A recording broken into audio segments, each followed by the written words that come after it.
Време е за урбани вести, добре дојдовте. Денешниот ден е посветен на одбележувањето на Светскиот ден на животната средина. Како општините и еколошките здруженија го одбележаа денот, гледаме во вестите во продолжение. Останете со нас. Само еднаш годишно властите се потсетуваат на значењето на планетата Земја.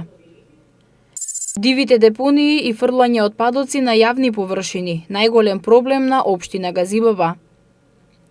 Богата културна програма под отворено небо во Скопје.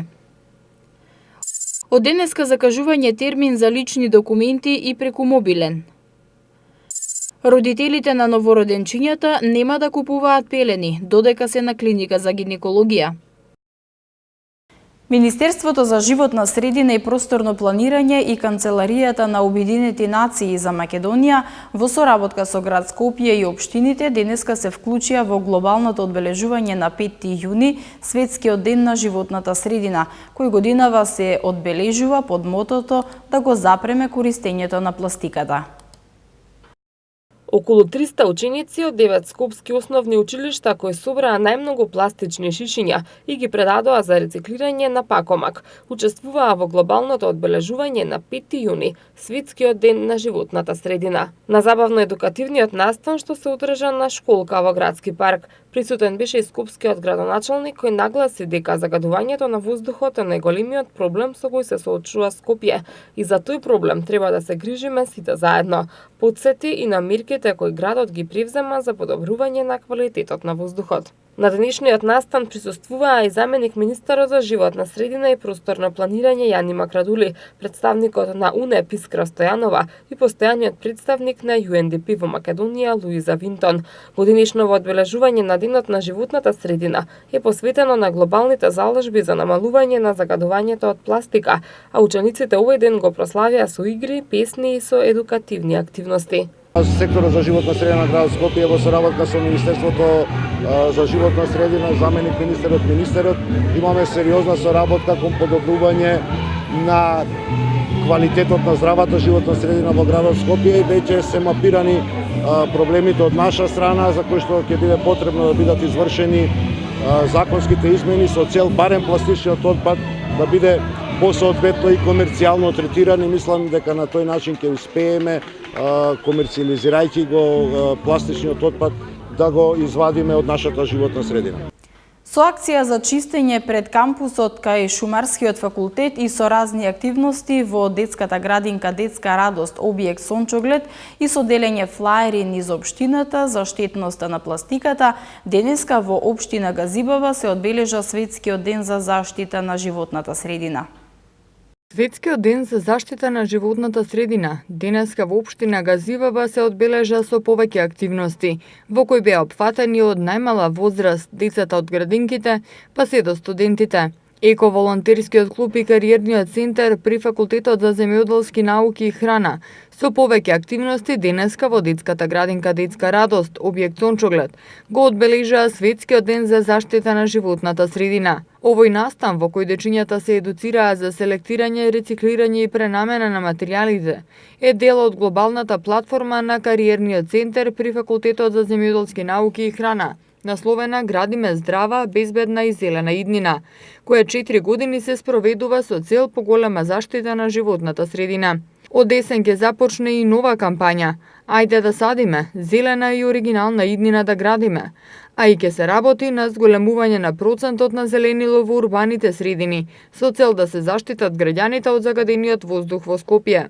Свесни сме сите за загаденоста на урбаната средина во Скопје и направивме така една платформа со активности за да придонесеме до зголемување на процентот на зеленило пред се во Скопје.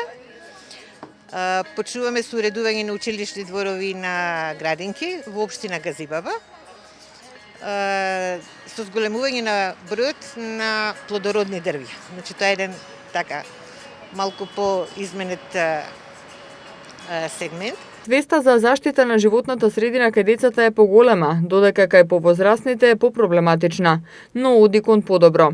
На оваа тема ставот е ист и на кариерниот центар и на градоначалникот на општина Газибаба Борис Георгиевски, кој ги поддржува ваквите акции како во градинката, така и акцијата која денеска се спроведе за чистење на студентскиот кампус кај Шумарскиот факултет и најави дека ќе биде поставена и нова урбана опрема. Сите факултети кои се на територија на Газибаба работат на една заедничка платформа која набрзо треба да даде резултати. Од година во година идеме со напредок во делот на свеста.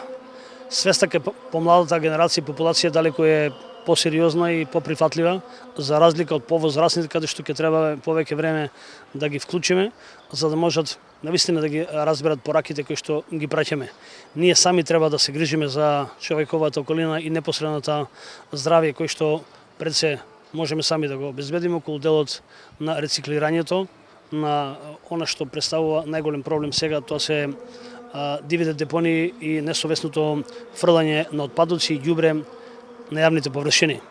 Представува предизвик и на мене како градоначалник и на јавните предпријатија, доколку не се создаде чувство дека секој одговорен на одреденото место и локација да го фрли, а да нема потреба никој од службите, дури ни луѓето што се вработени во јавните предпријатија да одат по нив, за да можат подсвесно да научат дека треба на одреденото место и локација да го фрлат ѓубрето. Денеска низ општина Газибаба исто така се делеа флаери со цел да се информираат граѓаните за штетноста на пластиката и ознаките кои ги има на пластичните амбалажи, односно кои ознаки се за штетна пластика, а кои не се. Делењето флаери и информирањето за пластиката е во организација на Сдруженијето на граѓани Екозвон. Милиони волонтери од целиот свет ќе се здружат и ќе исчистат милиони тони ѓубре. Чистењето ќе се одржи на 15 септември, а процесот започнува денес со мапирање на ѓубрето и дивите депонии во природата и во градовите. Мапирањето на отпадот е организирано низ целиот свет, а повеќе од 2400 луѓе ширум светот работат на прибирање и прилагодување на постоечките податоци. 2018 ја одбележува годината на најголемата граѓанска акција во светот, Светскиот ден на чистење. На тој ден милиони волонтери од целиот свет ќе се здружат и ќе исчистат милиони тони ѓубре. Чистењето ќе се одржи во септември, а процесот започнува денес со мапирање на ѓубрето и дивите депонии во природата и во градовите, информираат од граѓанското здружение Go Green. Светскиот ден на чистење ќе започне на 15 септември 2018 година во 10 часот во Нов Зеланд. Светскиот бранд чистење го следи сонцето низ 24 временски зони и завршува 36 часа подоцна на Хавај. Милиони волонтери од 150 земји ќе се приклучат на најголемото позитивно граѓанско движење во светот во борбата против еден од најзагрижувачките проблеми во животната средина, отпадот. Според извештајот на UNDP за глобалниот отпад, секоја година милиони тони нелегален отпад достигаат до дивината и океаните. Иако многу организации го следа ѓубрето во различни делови на светот, предизвикот лежи во недоволно мапирање на отпадот. Од Go Green вела дека слепилото за ѓубрето е најголемата пречка за создавање почисти заедници.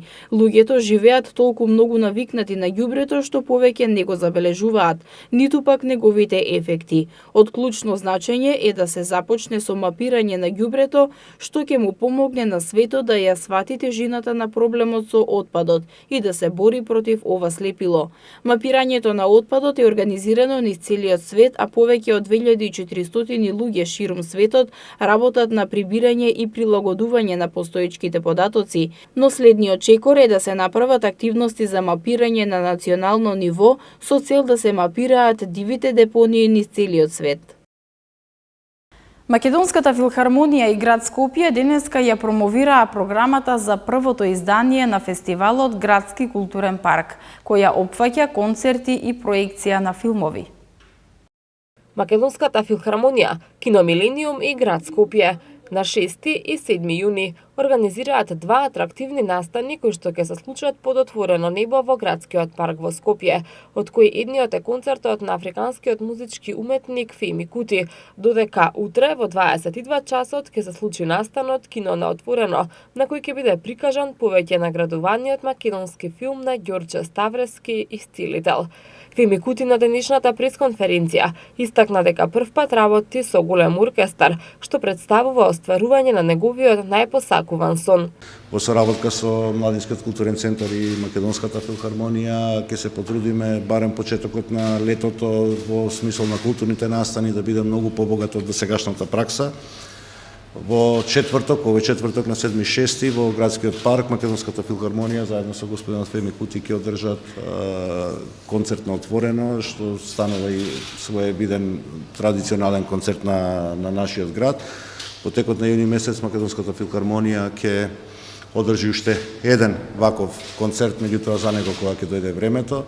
Го враќаме летното кино во Скопје, ќе имаме премиера на последниот македонски игран филм Исцелител во градскиот парк, кој што е, знаете и добро, добитник на 9 меѓународни награди, од кои што 5 се за најдобриот филм и ќе овозможиме на граѓаните бесплатно во рамки на градскиот парк да го погледнат овој филм.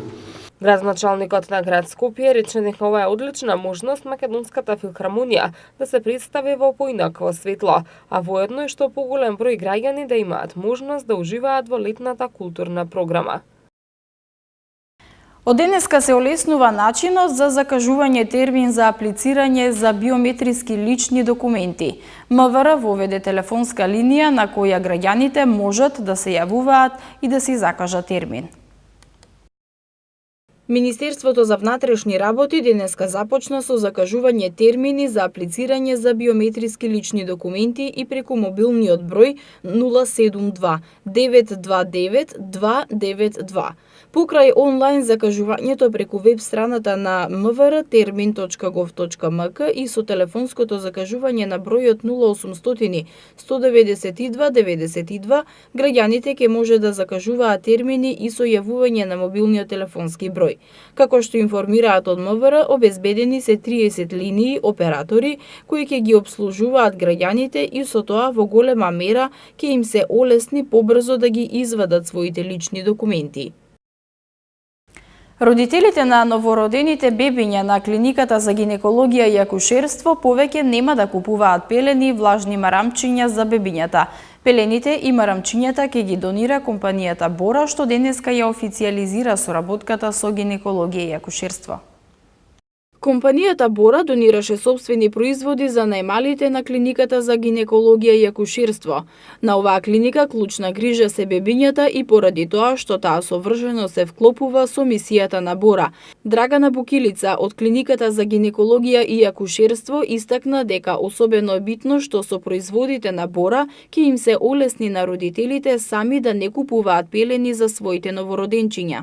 Со оглед на тоа што клучната улога на клиниката е грижата кон новороденчињата, некако оваа наша приказка совршено се вклопи во приказната на Бора, така што оваа компанија од сега натаму ќе ја поддржува клиниката за гинекологија и акушерство, а воедно ќе се грижи за негата на новороденчињата, со тоа што во наредната година Бора ќе обезбеди доволно производи од нивната палета на производи, тоа се влажни маранчиња и посебно оние нашите нам најпотребни производи, а тоа се пелените за новороденчињата.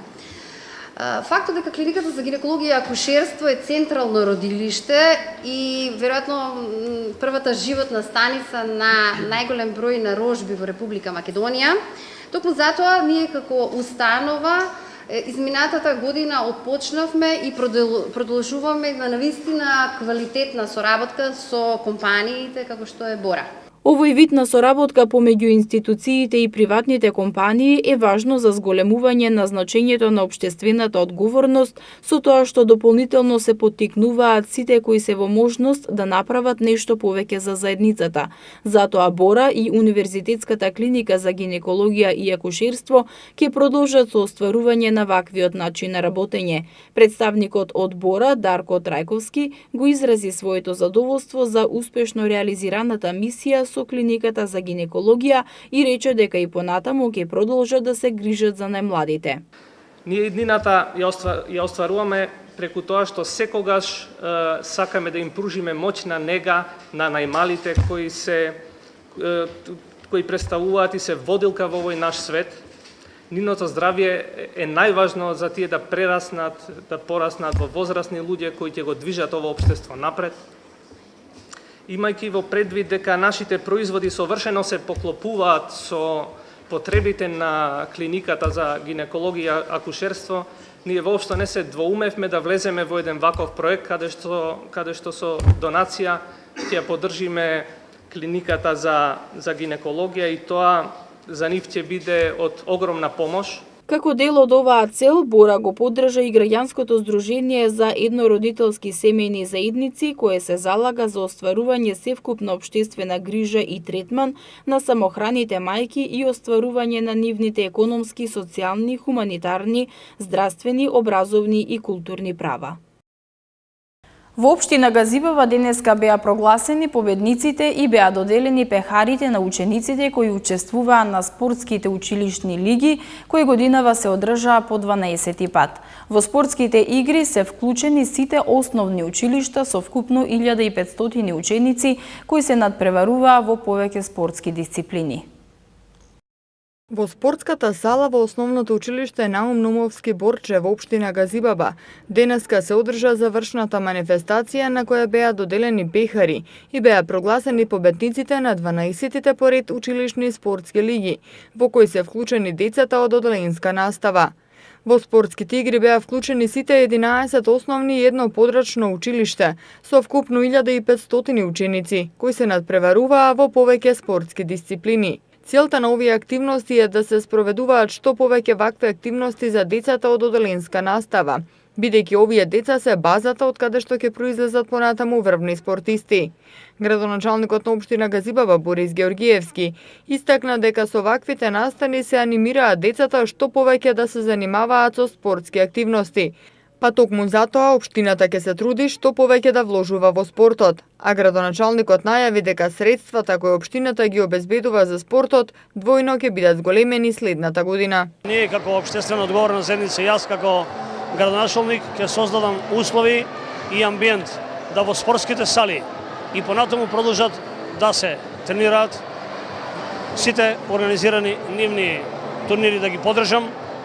Сумата е од 6 милиона денара кои што годинава ги одвоевме само за овој тип на манифестација ќе ја зголемиме во наредната година со цел младите да ги мотивираме да влезат во спортските сали и понатаму на најдобрите ученици кои што се во вкупно 20 ги мотивираме со стипендија во текот на целата година, а на училиштата каде што недостасува услови и амбиент за работа ќе направиме нови училишни физкултурни сали, а постоечките ќе ги оплемениме и ќе создадеме услови во текот на целата година тоа да можат да спортуваат и да се надградуваат во спортските вештини во поединечни и во колективните спортови. Граѓаните на општина Газибава денеска имаа можност да се вклучат во крводарителската акција која што ја организираше општината во соработка со општинската организација на Црвениот крст. Денеска во просториите на општина Газибаба, општината во заедничка соработка со општинската организација на Црвениот крст Газибаба и Центарот за трансфузиона медицина организираа еднодневна акција за дарување крв. Во акцијата, која беше од отворен тип, се вклучија граѓани од општината и дел од општинската администрација, кои помогнаа да се зголемат крвните единици на Институтот за трансфузиона медицина во Скопје. Целта на акцијата е да се покаже хуманоста и солидарноста на граѓаните преку дарување крв која може некому да спаси живот. Оваа традиционална крводарителна акција ќе се одржи уште еднаш оваа година и тоа за денот на општината 3 ноември. За дополнителни 3 години се пролонгира рокот за поднесување на барање за приватизација на државно земјиште. Барањата можат да се поднесат до 31 декември 2021 година. Од Министерството за финансии велат дека причината за продолжување на рокот е поради тоа што во изминатиот период пристигнувале многу реакции од граѓани кои не успеале да го запазат рокот за поднесување барање за приватизација. Министерството за финансии подготви измени на Законот за приватизација и закуп на градежно земјиште во државна сопственост, со кој се пролонгира рокот за поднесување на барање за приватизација на земјиштето. Со измените се додаваат дополнителни 3 години рок, односно можност барањата да се поднесуваат до 31 декември 2021 година. Рокот за поднесување барање по тој основ истече на 15 декември 2014 година и од тој датум до сега не можеа да се поднесуваат барања за приватизација.